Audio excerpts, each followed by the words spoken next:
Last month, I lost my entire routine and I was pretty nervous about it because everything I do to stay consistent, my early mornings, my quiet house, my exact schedule was about to disappear. Then I made one decision that changed how I think about consistency for good. And I want to walk you through exactly what happened. If summer has ever wrecked your routine or a busy season has ever made you feel completely like you're falling off track, keep watching. So, welcome back. If you are new here, I'm Danny, and this channel is about showing up for yourself, even when life gets messy, especially in midlife, and especially when the old rules about discipline and motivation stop working the way they used to.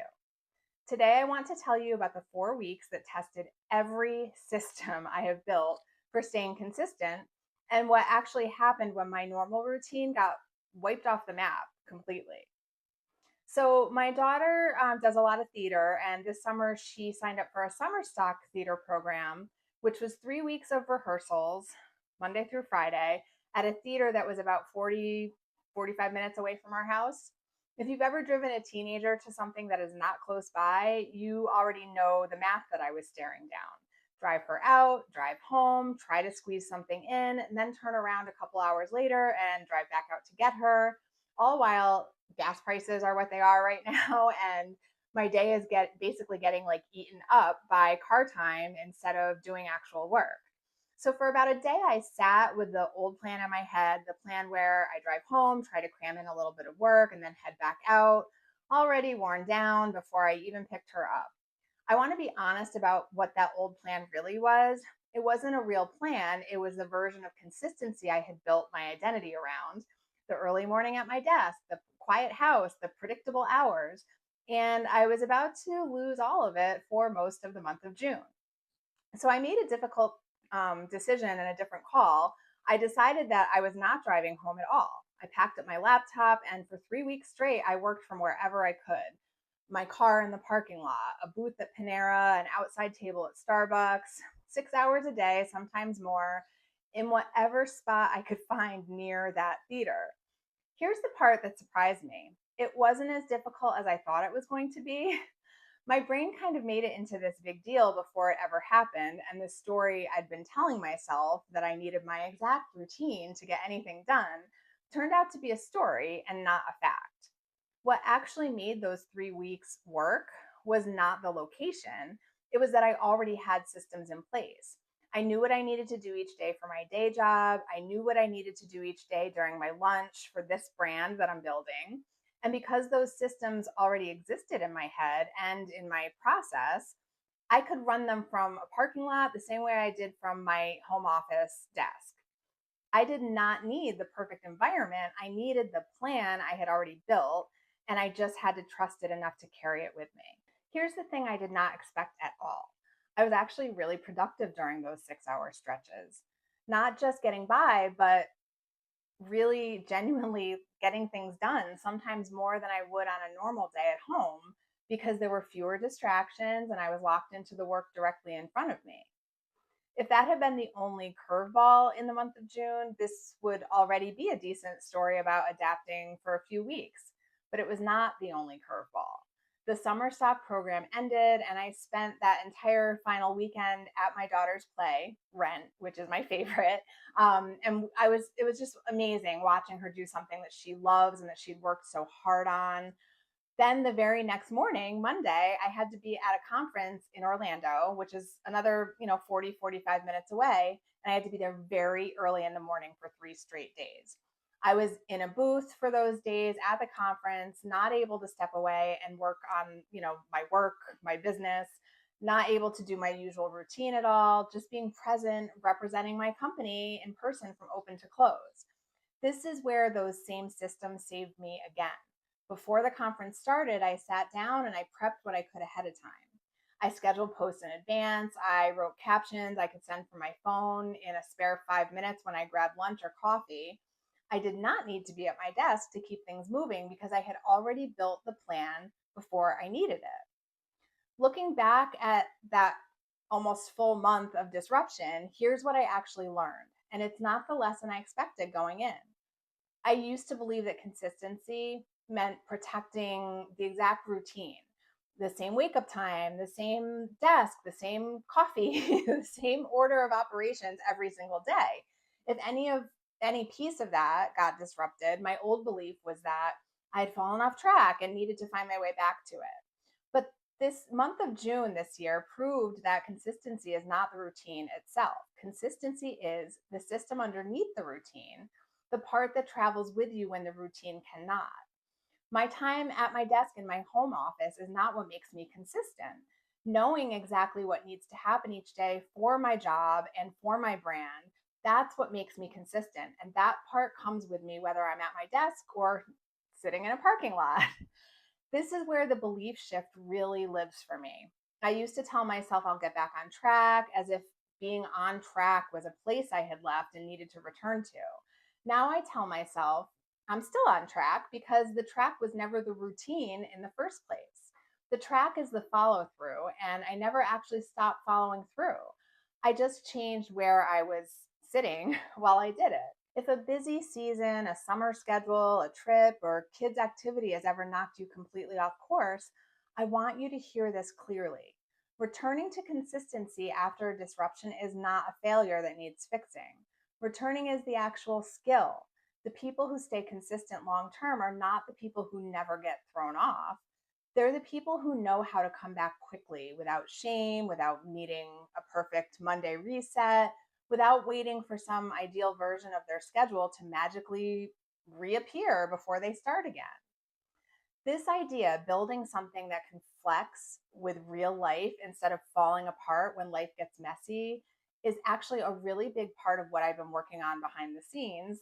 I'm creating something that really completely changed how I think about goals, something built specifically for the weeks when life does not cooperate. And I'll share more about that soon. But for now, if you want a low pressure way to practice showing up, even when your schedule is a mess, that is exactly what my group Showing Up Together is built for. Right now, during the month of July, we're working on movement for 20 minutes a day. It's free to join and you can start any day of the month. It doesn't matter that we're in the middle of the month right now. Now that both the summer stock program and the conference are behind me, I keep coming back to how much I built this whole disruption up in my mind before it even happened. I spent so much energy dreading it, assuming that those 3 weeks would derail everything I had worked to build. But instead, that time taught me more about what actually makes me consistent than a normal, uneventful month ever would have. If everything had gone according to my usual plan, I probably would not have questioned whether my routine itself was the thing keeping me consistent. It took losing the routine completely to figure out that the routine was never really the point. The system underneath it was the point, and the system does not care where I'm sitting. I also learned something about how quickly I can adapt when I stop waiting for permission to do things differently. There was a version of this where I could have tried to force the old plan anyway, driving home and back out twice a day, exhausted and resentful, just to protect the idea of what my routine was supposed to look like. Instead, I let the routine change shape completely, and the results were actually way better. If you have something coming up where your normal routine is about to get disrupted, maybe a family vacation, your kids' activity, a busy stretch at work, here's what I would tell you based on what I just went through. Start by separating your routine from your system. Your routine is like the schedule and the setting, the time of day, the exact location. Your system is the actual plan you follow once you sit down to work, the thing that tells you what needs to happen regardless of where you're sitting. Protect the system and let the routine flex around it. Prepare ahead of time whenever you can see this disruption coming. I didn't have to scramble to figure things out once I was already in the parking lot or standing in the conference booth. I thought through what I could set up in advance so that when the busy stretch actually hit, I was executing a plan instead of inventing one while I was under pressure. Finally, give yourself permission to redefine what showing up looks like during a hard season.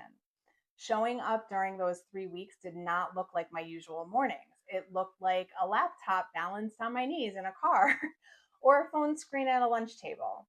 It still counted, it still moved things forward. The form changed, but the follow through did not. If I could go back to the day I found out about the schedule, I would probably tell myself to stop spending energy dreading it before it even arrived. So much of the stress I carried into that time came from imagining how hard it would be, not from anything that had actually happened yet. The dread cost me more than the actual disruption did. I would also tell myself that learning systems for what I want to get done was not a shortcut. It was not a lesser version of showing up. It was the entire point of building them in the first place. Consistency is not meant to be a white knuckle effort where you rebuild your whole approach from scratch every time life throws a curveball at you. It is allowed to bend and still hold shape. So, my daughter's play is over now, the conference is behind me, and I am back to my home office. I don't think of the last month as time I lost or time I have to make up for. I think of it as a time where I proved something to myself, that I can hold on to what matters, even when the setting around me changes completely.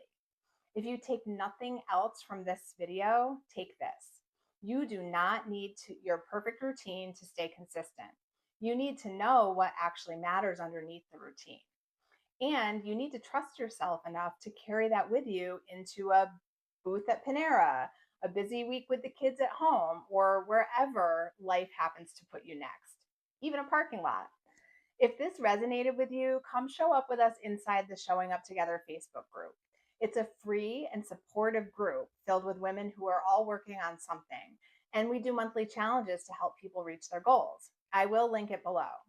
And while I'm here, I also want to mention that I'm currently training for the Run Disney Dopey Challenge, and I'm doing it to raise money for the American Cancer Society. If you know my story, you'll know that this is a cause that really means a great deal to me personally because I'm a thyroid cancer survivor. If you ever want to support that, you will find the link in the description as well. Thank you so much for being here and for watching this one all the way through. If this episode helped to see your own busy season a little differently, make sure you hit subscribe so you don't miss what's coming next. And share it with someone who needs to hear that they have not actually fallen off track. Thanks again, and I'll see you next time.